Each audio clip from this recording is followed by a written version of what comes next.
Yeah, mic working. Everybody can hear me. Good morning, everyone.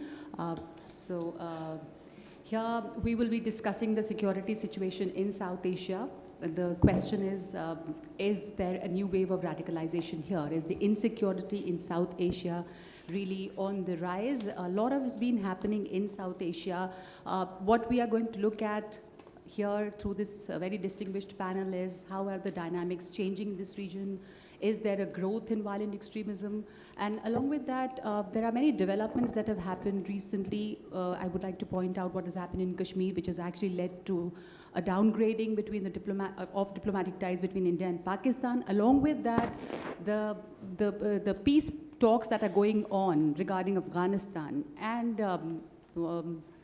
the gradual withdrawal of NATO troops and the ISIS offshoots establishing themselves in South Asia, these things are happening here, and all of this give rise to the growing concerns over external and internal threats in the region. I would like to introduce the panel. I have Ahmed S. Hashim sitting next to me, Associate Professor, Military Studies Program, RSIS, Nanyang Technological University, Singapore, and his latest book is Caliphate at War. Shaheen Afroze is the Director, Research, Bangladesh Institute of International and Strategic Studies. Shanthie Mariet D'Souza's founder and president Mantraya, specializes in countering terrorism, insurgencies and violent extremism, asymmetric and emerging security threats. Stephen Tankel is the Associate Professor, American University and Adjunct Senior Fellow, Center for a New American Security. He's served as advisor in the Department of Defense, conducted field research in Bangladesh, and Sushant, Sareen, my colleague at ORF, senior fellow, closely observes the political situation in South Asia, specializing in Pakistan, and by extension, terrorism, Kashmir, and Afghanistan. So since we've introduced the topic, broadly it is there a new wave of radicalization here? And I would like to begin with you, Ahmed Hashim, that the wave of attacks that we recently saw in Sri Lanka on the hotels and churches were perhaps one of the deadliest that South Asia witnessed in recent past. And the attackers were influenced by the Islamic State ideology. There was no proof that they were actually present there in any form, but they were influenced. Then the 2016 attacks in Bangladesh. All this points to the fact that South Asia is witnessing a new wave of radicalization. Do you agree with that? And what kind of new wave do you see in terms of radicalization in South Asia, in what forms? And how is it different from what was happening here earlier? Okay, well, thank you very much, Naima, for that introduction. And I would like to thank the organizers for inviting me to what's been a very informative conference. Let me start by putting it in context. I'm living in Singapore, where I'm actually doing a project on radicalization in Southeast Asia, and I think the template is the same. And I do agree that there is a wave of radicalization, although we tend to get overly alarmed sometimes. But I want to put it into a number of contexts. First, the definition and characteristics. I noticed the title of the conference is Insurgent Ideologies. Now, is this insurgency or terrorism? While much of the discussion yesterday was definitions of terrorism, we are saying insurgents. This is quite important because the reach of radicalization is different in whatever ideology. The reach of radicalization is different if it's a small terrorist group or an insurgent group. But having said that, what we have to also understand that increasingly in practice rather than in theory, there is a blurring between insurgency and terrorism. Terrorist groups are growing more capabilities, and insurgent groups are using terrorism, the attack on civilians, much more than in the past. So I think this is an important issue. Then the second aspect is the ideological. When we look at Southeast Asia and transpose it to South Asia, I've noticed three things. First of all is the concept of the radicalization is increased by the sense of victimhood, oppression, socioeconomic marginalization, one thing. And secondly, and you notice that in some of the IS ideology tapping into local groups. And secondly, of course, the notion, which is quite important, and I think it's been downplayed, of Ghazawat-e-Hind, the battle for for Hind, which Zawahiri went very big on. And of course, he's Al-Qaeda rather than ISIS. So that's one thing. And last but not least in the ideological context, I would add the notion, which I've taken from Carl Schmitt, that rather disreputable German jurist, but who's actually a brilliant scholar, of absolute enmity. What we are seeing is that Islamism and majoritarian religious nationalisms in India, Sri Lanka, and Myanmar are essentially clashing against one another. And the notion of absolute enmity, which translates from hate speech into act, of utter hatred, which is a reflection of the utter hatred where you've dehumanized the other as vermin or rat or so on, has become essentially an exemplar of the situation that's increasing both in Southeast Asia and South Asia. And last, and this relates to organization and structure, which is a fascinating topic, which also relates to whether radicalization increases or not. I want to focus on the fact that we haven't yet, which is the increasing role of families in the radical process. This, you see it in Sri Lanka, you see it in Indonesia, you see it also in the Philippines. And families are difficult to penetrate because they interact face to face. But the increase in radicalization among families and some of the horrific things that they did in Indonesia, the attacks on the churches in Surabaya, then of course the Easter attacks in Sri Lanka on April 21st, were conducted by families, and they were not poor families. And this also extends to some extent in Indonesia and also in Mindanao in the Philippines. Muhammad Kiram from Zamboanga City was married to a Catholic, Ellen Borriga, and they became radicalized under the radar, essentially under the radar scope, which baffled a lot of people. So these are, and then finally, if I may, one of the things which is interesting, and we've noticed it in our the study we're doing, is as a result of all this, and this is related somehow to radicalization, the terrorist and insurgent groups are developing a strategy of what I call fracturing societal cohesion, resilience, and intercommunal harmony. Okay? This is an old strategy of divide and conquer, but essentially provoking communities against one another. And the factor that's been really relevant in this is the fact that one has the notion of absolute enmity to play with in order to facilitate, because remember, all of these societies are multi-communal, multi-ethnic, multi-religious, multi-racial, from South Asia right to Southeast Asia. And instead of meeting government forces necessarily symmetrically in one-on-one combat, they are trying to pull the rug from beneath the governments by disaggregating society. And to me, this is one of the biggest dangers of these groups. Thank you very much. What you've pointed out is very interesting, and we'll come back to that, and I'll ask other panelists to comment on it. Because you say there is no, actually we find that there is no now direct relation between poverty, marginalization, and radicalization. But before that, Shaheen, Afroze, I would like you to make your opening remarks about Bangladesh. What is Bangladesh witnessing? How has the social fabric in Bangladesh changed? If it has, do you think that Bangladesh is now witnessing a new wave of radicalization after 2016 attacks? The attacks have been all directed towards intellectuals, people who were talking of communal harmony. So you see a different set of people becoming the target. So is this a new wave of radicalization that Bangladesh is witnessing? How did this evolve? Thank you, Nagma, and thank you, ORF, for inviting me here as a speaker in this panel. I would like to start by saying that Bangladesh is a near homogeneous country ethnically, about 99% of its population being Bengali and predominantly Muslim in faith, with 90% following.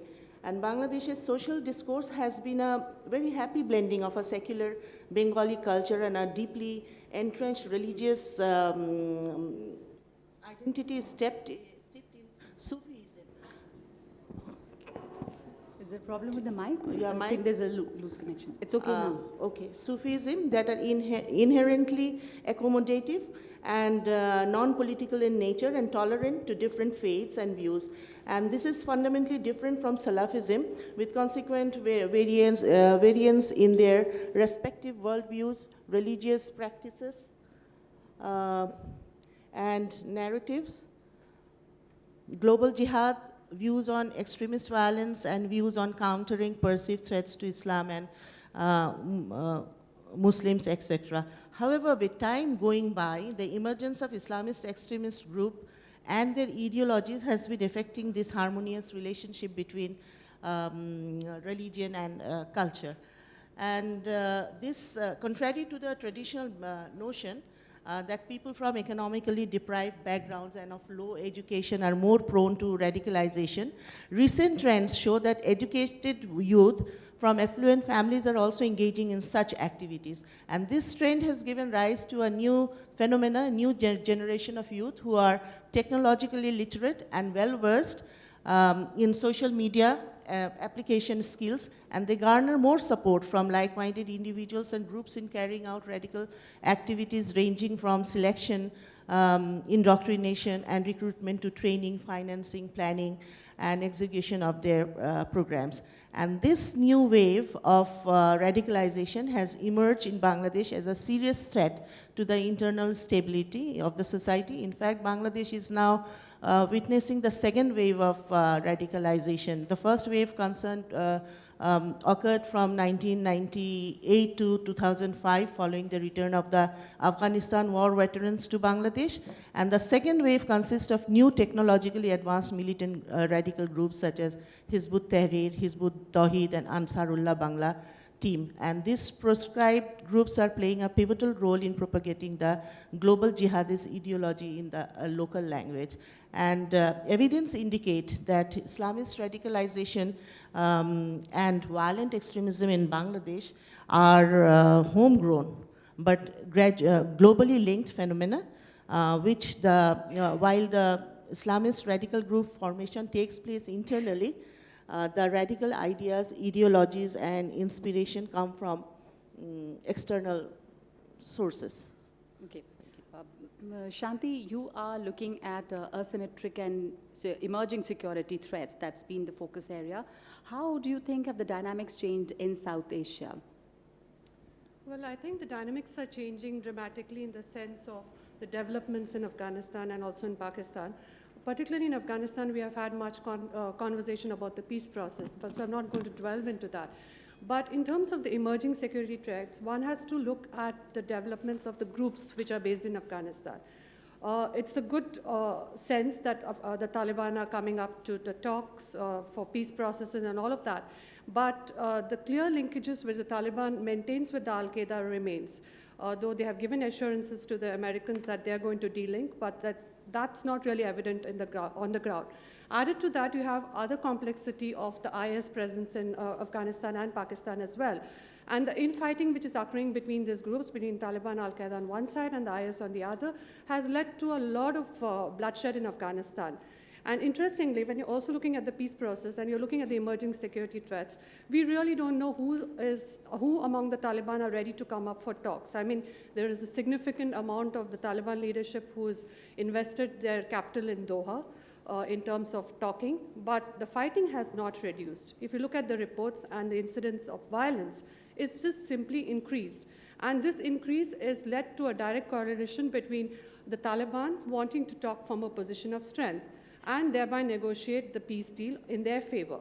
So what we see is that an insurgent group which has not really been defeated, coming to the table for talks and dictating the terms of a peace agreement is problematic, because I think that will set a precedent to a lot of other groups in the region. So that is one aspect of the radicalization that we are looking at. The second is also the fact that the factors, I mean, we are focused a lot on countering violent extremism, but we're really not focused on preventing violent extremism. And therein, I think we have not looked at the conditions or the drivers which are driving people in this region towards extremist ideologies. You might have this whole talk on conversation that really poverty and unemployment doesn't really drive people towards extremism. But in the Afghan case, It's a serious condition where the basic services have been not given to the people. There's a lack of employment opportunities. There is lack of education, which has actually gotten a lot of young people into the web of the Taliban ideology. And that's very difficult to break because not much has done to address that. And in addition to that, we also see an urban phenomenon in Afghanistan, which I think was talked about, in terms of radicalization which occurs on online platforms, and that also remains. And herein we can also look at India. We have two instances here when you're looking at emergent security threats. IS has not really made a presence, but it has made a call for Indians to join. And Indians from the state of Kerala have been going there. And we do have an issue of returnees as well, which has not been well addressed. There are programs in terms of counter-radicalization, but not much on de-radicalization. And thereby the state's approach of dealing with returnees is also is something which needs serious attention. Looking at the online radicalization, I think that whole phenomenon has really been understudied, and there needs to be more focus on this, particularly in a fact like, I think about 3 years back, there was a IT professional in Bangalore called Mehdi, who simply was tweeting on behalf of IS sitting here in Bangalore. And he's well educated, he has a job, and still he's doing something like this, speaking for the caliphate. And it was Channel 4 from London which actually broke this news. So we do have instances in India where you have the educated, employed youth looking towards IS, and you also have instances like in Afghanistan where people don't have access to the basic joining these groups. And there are a lot of these unaddressed drivers and conditions which have not been addressed, and most of the state's approach in South Asia has been on countering rather than preventing violent extremism. And I think I'd like to stop there and take more questions. I would like the other panelists also to talk about what is it actually which makes this radicalization so cool for the young. Here, the privileged, the educated are also taking to this. But Stephen, before that, would you like to comment on what do you understand by a new wave of radicalization in South Asia? Is there a new wave? Of course, I would like you to comment about the Afghan peace process and how is it changing the dynamics in South Asia? Sure. Well, thank you very much for the questions, and thank you to ORF for having me here. I'll just make a couple quick points. The first is, I think, in terms of talking about context, I think the historical context is also important. When we talk about a new wave of radicalization, this is not going to be a surprise to anybody here. We're talking about a history of insurgency and terrorism across the region.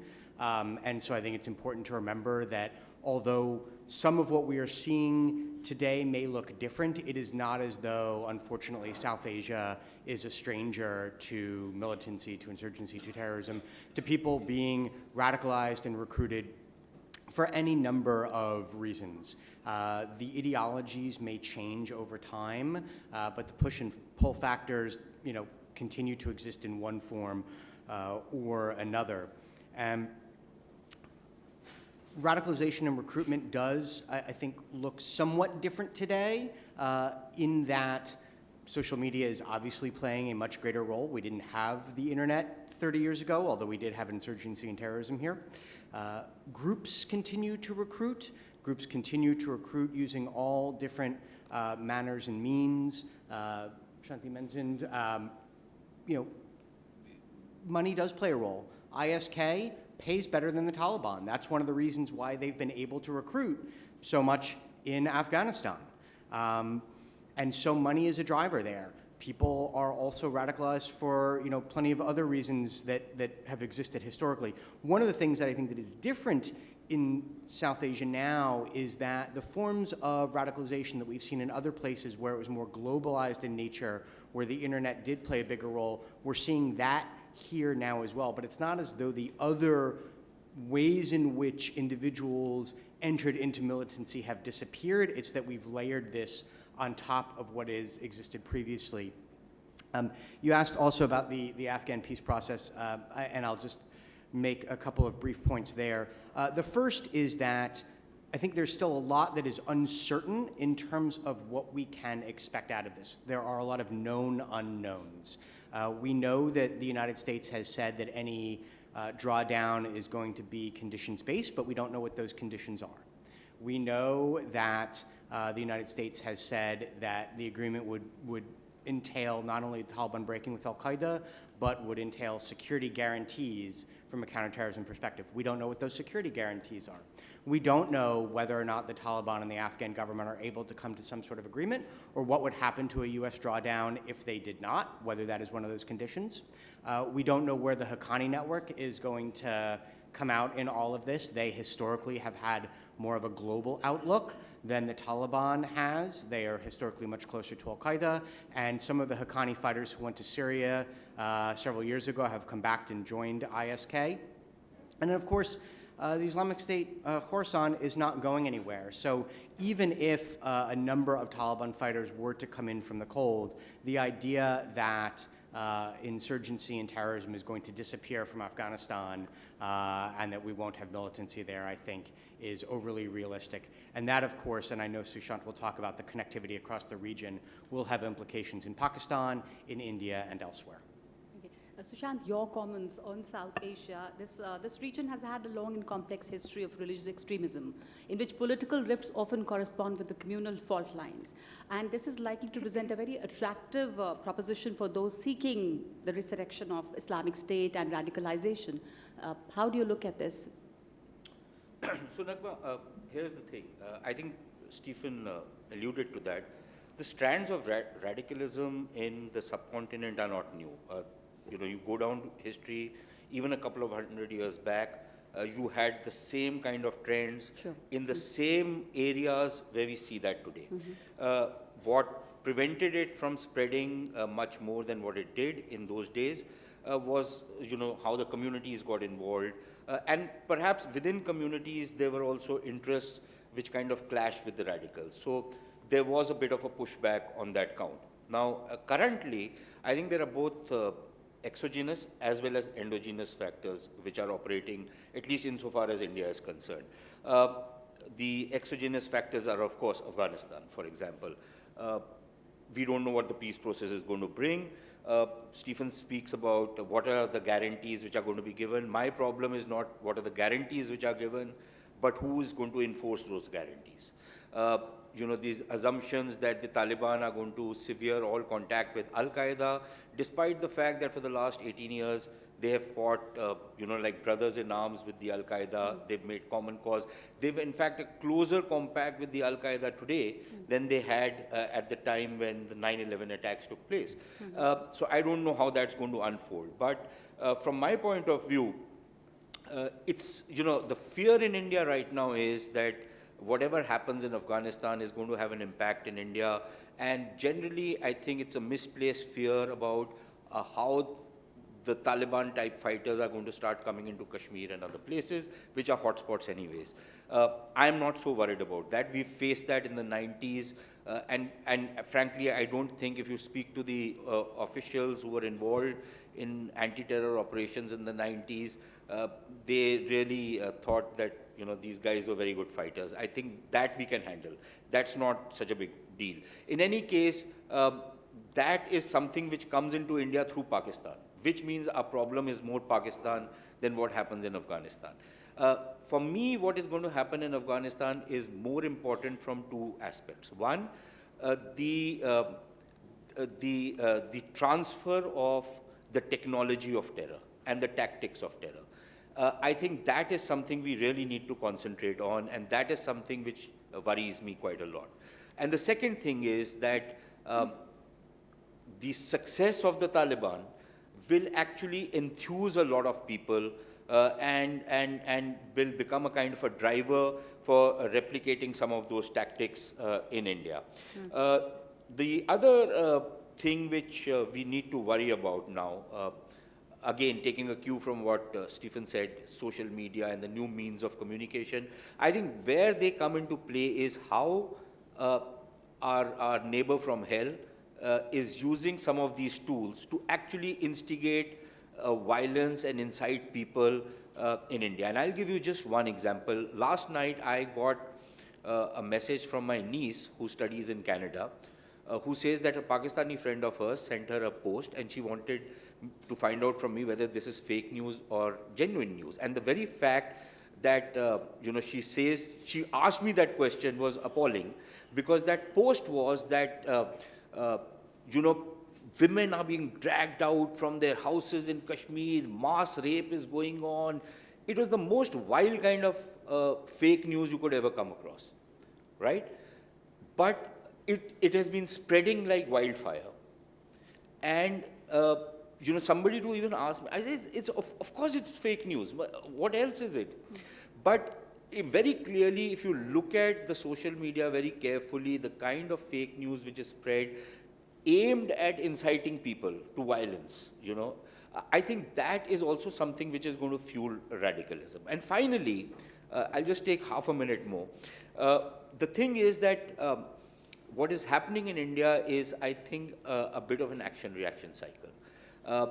To just speak about one form of radicalism, I think is to hide from the other aspects of radicalism which are also taking place. And both kinds of radicalism, you can call it majoritarian radicalism and minority radicalism, for want of a better word, are feeding on each other. And I think they reinforce stereotypes about each other, and that is something which is what should be concerning people in India a lot more than an odd guy coming and blowing a bomb. That we can handle. But what Mr.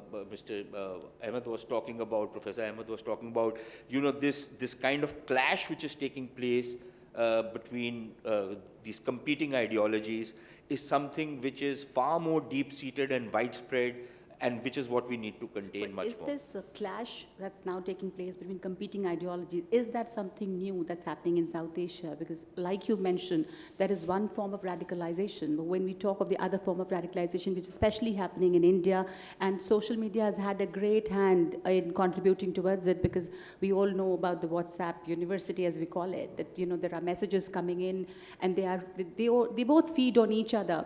Is this something that India, of course, is witnessing as a new phenomenon, but the two ideologies clashing and hence the rift widening, is that something new that South Asia is witnessing? Well, see, what social media has done is, earlier it was the rumor mill, it was word of mouth, but it used to spread alarmingly fast. Even, I remember the time, even before social media or internet had come in, you remember the idol of Ganesh drinking milk, and suddenly there was a milk shortage by the evening all over India, right? And can you imagine in that time when communications were not as fast as what they were, we had this phenomena. The point is that this kind of a thing has always existed. Social media kind of gives it a certain edge. I don't think the social media is a problem, it's a contributory factor. The problem is something else. Now, one example I'll give you. In the 90s, it was not as though communal relations in rest of India were very good, because you had Babri Masjid, you had riots, you had all sorts of other things. But the Muslims in the rest of the Indian Union were more worried about themselves. They were not interested in making common cause or falling into Muslim victimhood complex of what was happening in Palestine and other places. Yeah, there were the odd groups who used to do it. Today you see, for example, the Muslims in rest of India also talk about Kashmir and probably link it up. Not only Kashmir, but Palestine, as you mentioned. Yeah, Palestine, the works, yes. the works. So that kind of a thing which has started happening, and it's not any more localized. It's kind of a much more global thing. And our neighbor from hell is once again wanting to exploit this situation. So I think we really need to focus on, this particular, avoid this kind of a clash, do whatever is possible to avoid this kind of a clash, because this is a far more dangerous thing for us. Stephen or Professor Ahmed or Shanthie or any of you would like to comment on this new tool Sure. that is helping radicalization? Yeah, and I think it's important to be clear that we're talking about a tool, right? We're talking about something that is an accelerant, that enables wider reach, but to reinforce the point, it's not as though the idea of what we now call fake news is new. Sushant, you're talking about the experience that your niece had. I have plenty of primary source material that Lashkar-e-Taiba was producing 20, 30 years ago, talking about mass rapes in J&K and death squads and what have you. And there's a history of production of propaganda for these purposes. If one looks at the communal riots that have occurred here historically, they have very often been fueled by misreporting, by conspiracy, things like that. So I think it's important to remember that there's a long history of that in the region. WhatsApp, again, acts as an accelerant and enables a wider reach. The other point that I do think is important to make is that we talk a lot about the use of social media for the purposes of radicalization or recruitment or incitement. It's also increasingly being used as a tool to execute attacks. And that is new. And we saw that in Bangladesh, and we've seen that in other places where incitement and grooming may begin on Twitter, and then planning moves over to Telegram, and we have instances of Islamic State, for example, essentially walking individuals through how to conduct attacks along the way. There have been instances, thankfully, attacks were foiled where this has been attempted in India as well. Also broadcast factor in this. Okay. I would like to move on to the Islamic State. And, one of the main questions here is South Asia a new theater of war for ISIS? And I would like all of you, Shaheen, if you would like to comment on this. Is the presence of ISIS more pronounced in South Asia, even if they're not physically present, but there have been instances and attacks where there has been an ISIS involvement. So is this the new theater of war? It's not just now on the periphery, but it takes center stage. Do you agree with that?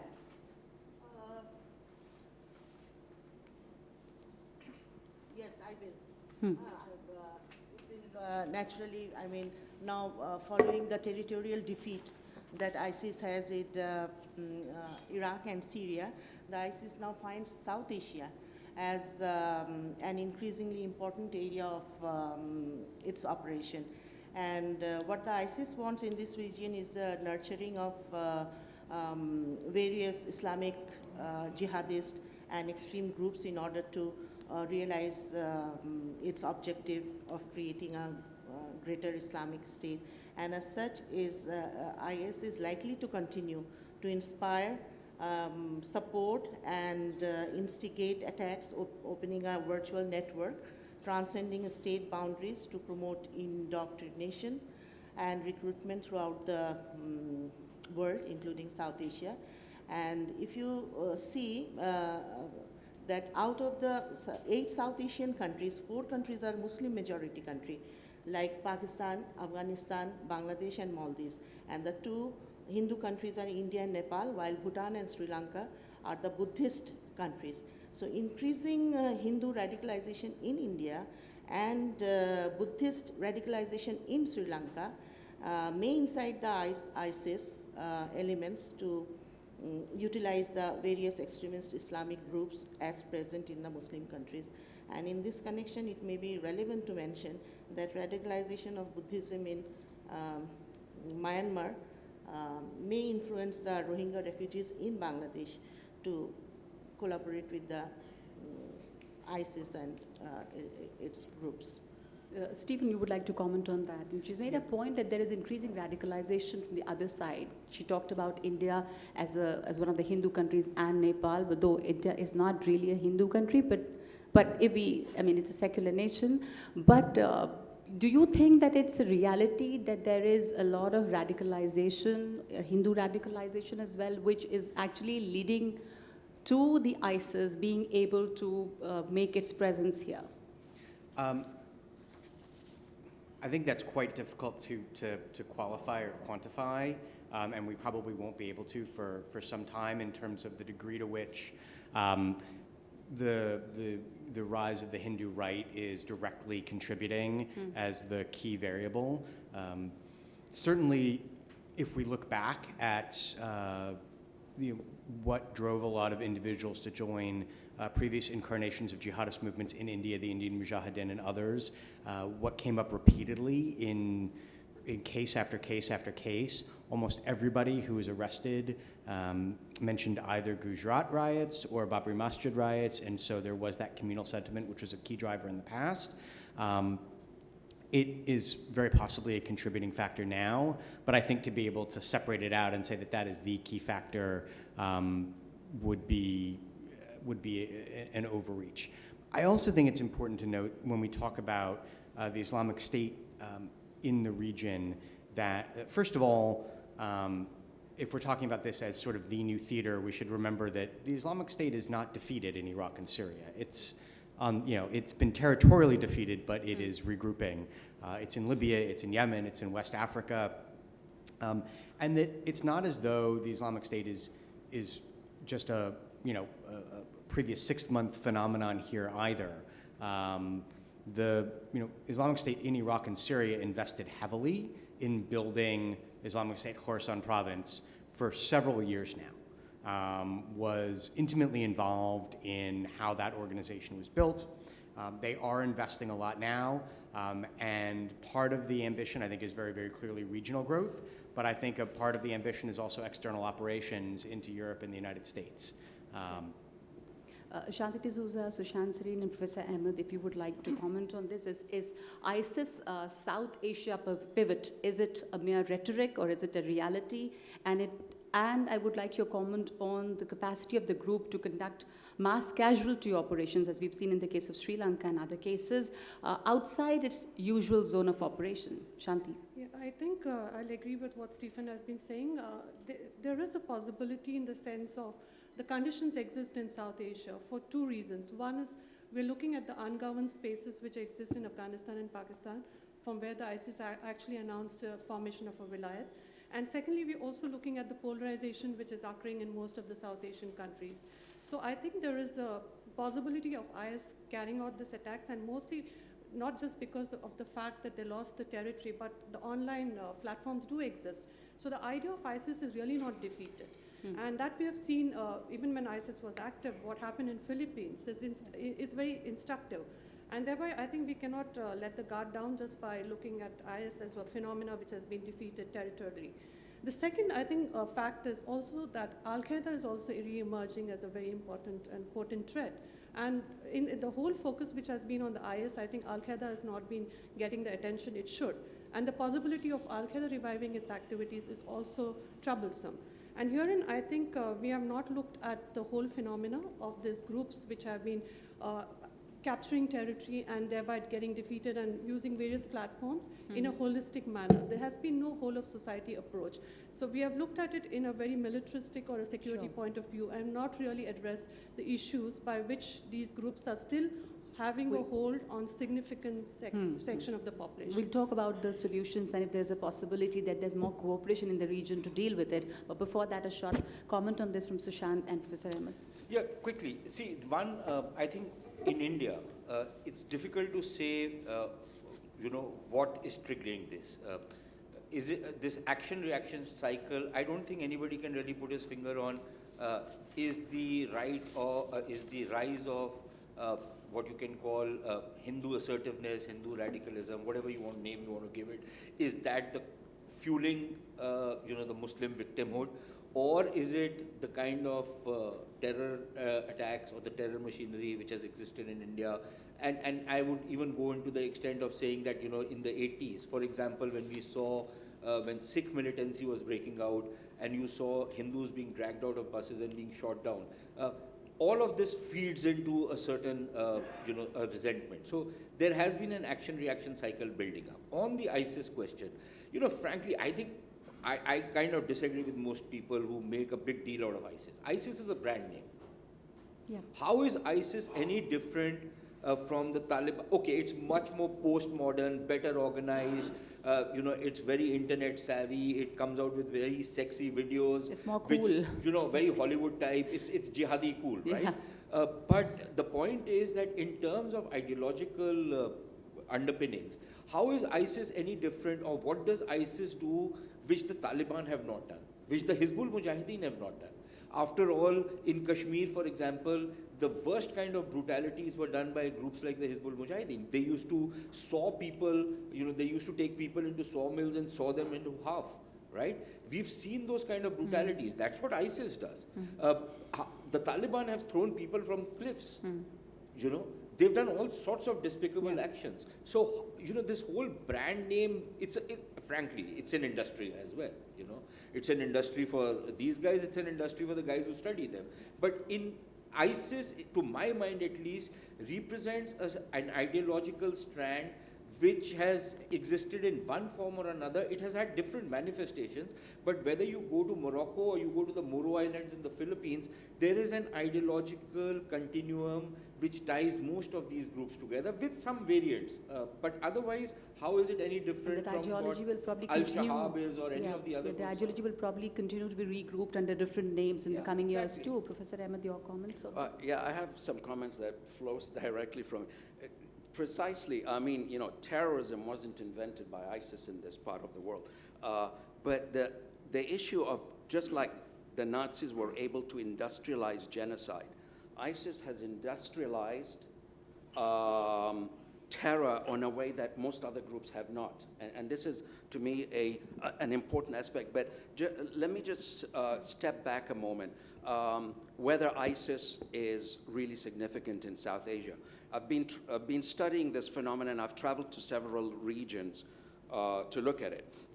Every region that I've traveled to, the country or the people in the countries in that region say the ISIS phenomenon in our region is the worst in the world. Okay?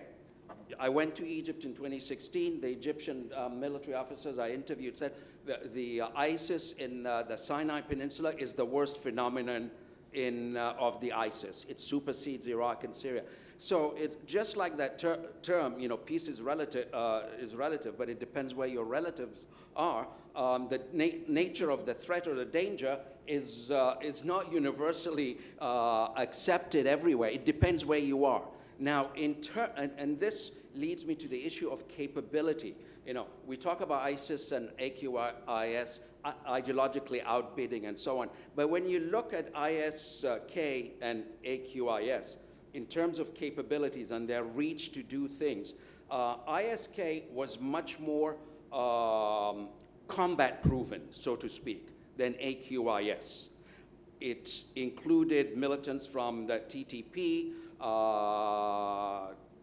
you know, disgruntled Pakistanis who'd been kicked off into Nangarhar province by Pakistani military sweeps. So, and they included district commanders that had some military experience.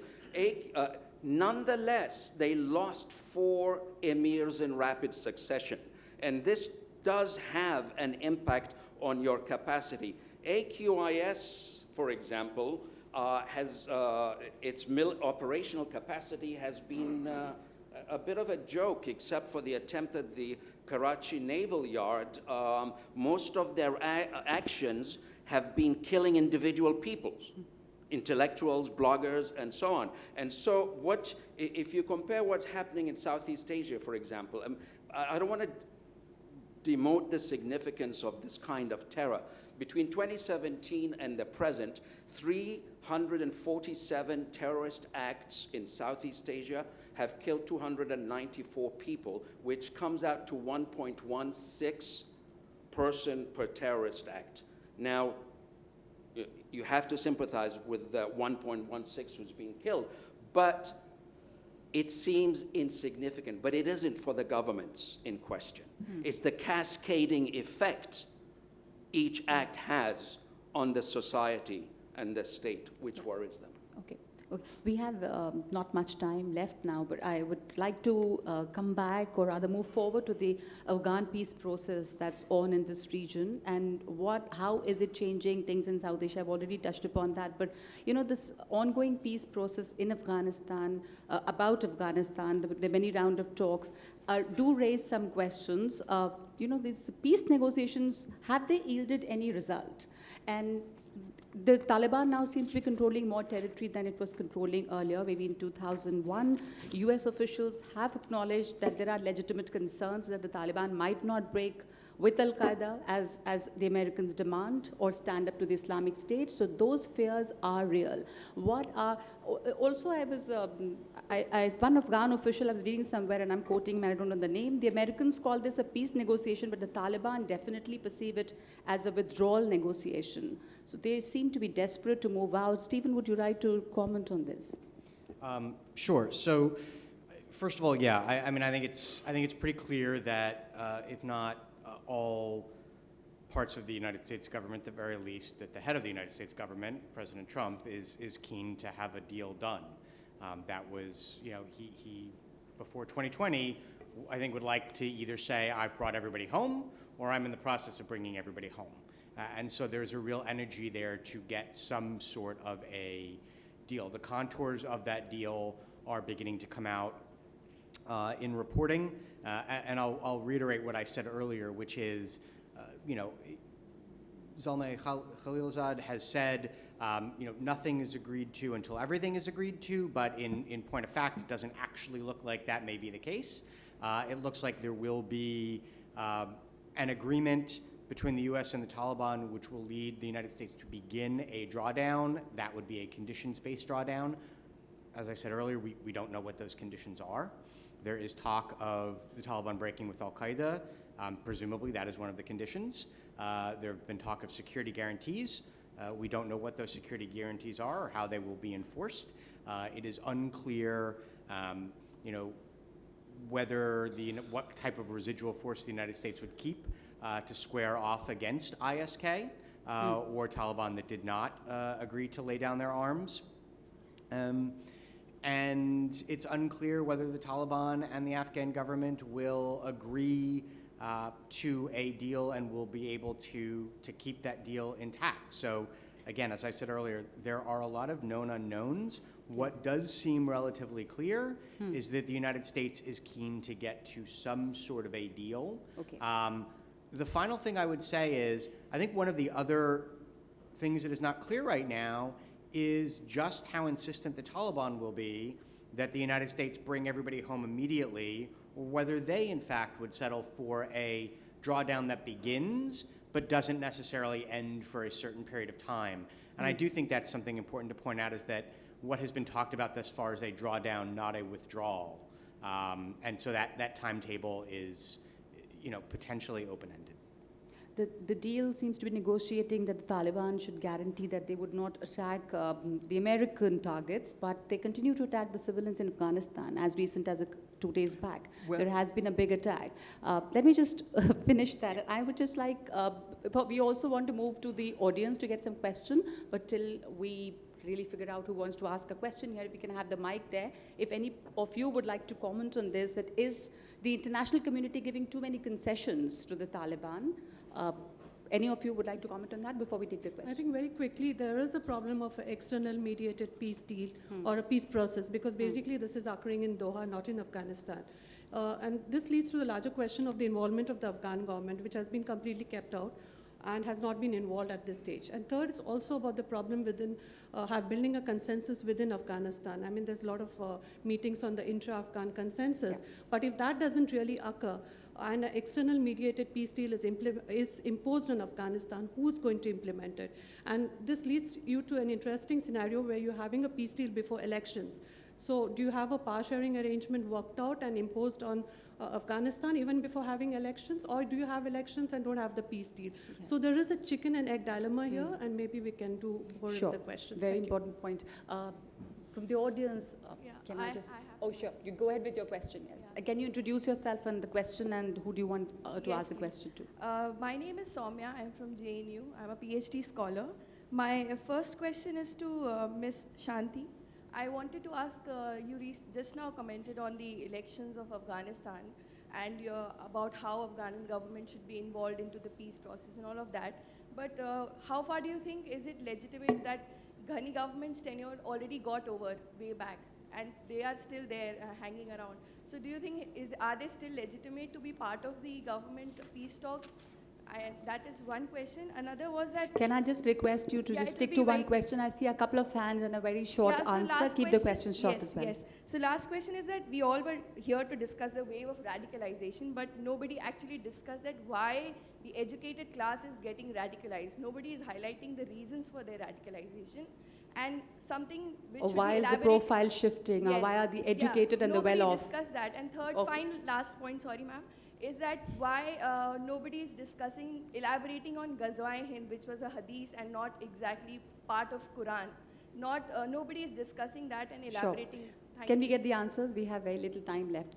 Shanthie, I mean, it's a challenge for you that you need to wrap it up in Yeah. a very short time, and then we have a couple of more questions. I think when it comes to Afghanistan, we're always short of time, and that's a problem. So very quickly, we had this discussion. I think Mariam also talked about the problems of having elections in Afghanistan. But having said that, without an elected government in place, whom are you actually negotiating with?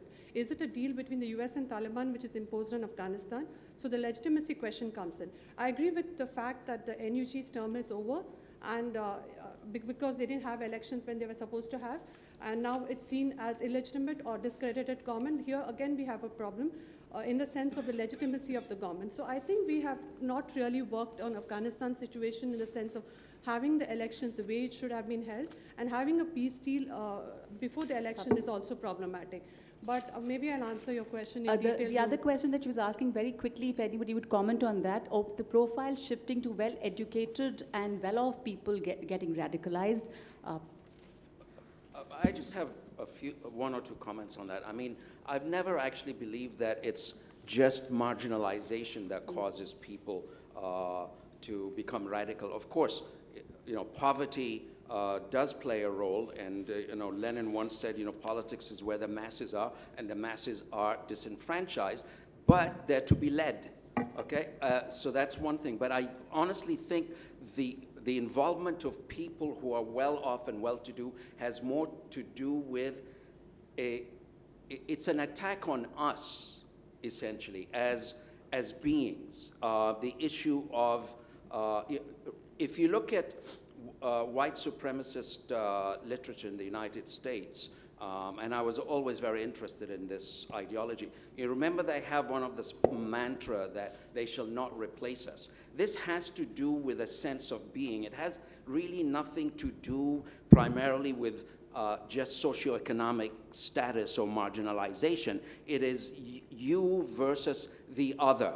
So rich people who feel that in the sense of Maslow's hierarchy of needs, their self-actualization has been stopped, will veer towards, in my view, violent political action, even if they're well off. Look at bin Laden, look at Lenin, Mao's from a rich peasant family, and so on. So I don't think you can reduce it to socioeconomic status when it comes to the issue of the essence of who you are being destroyed by the other. So that's essentially what I... General Mehta, you want to... Yeah, thank you very much, Nagma. In the interest of time, I won't ask a question, I'll make a comment. Sure. The first thing is, I think this topic about new wave of radicalization is very, very appropriate, because a number of new events have mushroomed very recently, and I just want to list those without going into any detail. And I'd like to quote this known unknown used by Stephen, that these are known unknowns. The first is the fact that the caliphate has ended, but what Sushant calls brand, I think it's a very effective brand if it is recruiting from 100 countries, is shifting its headquarters to the Philippines, and a UN executive calls it the UN of terror. So I think it's a very effective, and it has made inroads into South Asia, and there is a sense of denial. Bangladesh, if you permit, took a long time, even now it doesn't admit that there was any relationship to that bakery attack with the IS. In India also, we are extremely patriotic about denying this. In Sri Lanka, the same thing is happening. So this sense of denial will not make the problem go away. The second is Afghanistan. Now, in case of Afghanistan, again, Sushant mentioned that if there is a deal, and I don't see why there won't be, where will the Taliban go? Will they go on a Hajj? They will come to Kashmir. And this is not 1990. So we have to brace ourselves for a new wave of violence and terror in Jammu and Kashmir, thanks to the manner in which Article 370 was applied. Nobody is talking about Kashmir. It's right next door. And that is going to start and spur a new wave of violence. Events in Sri Lanka, and we don't know what's happening in Maldives at all.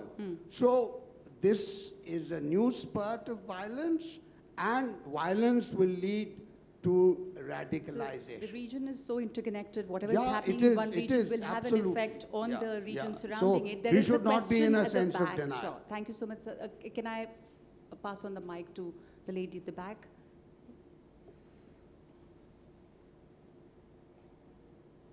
Kia ora, Joanna Kepkes, New Zealand High Commissioner. Looking at this issue through particularly South Asian lens, I was in Sri Lanka last week and I was learning that the unemployment rate in Sri Lanka is 4%. Sounds pretty good, it's under structural unemployment.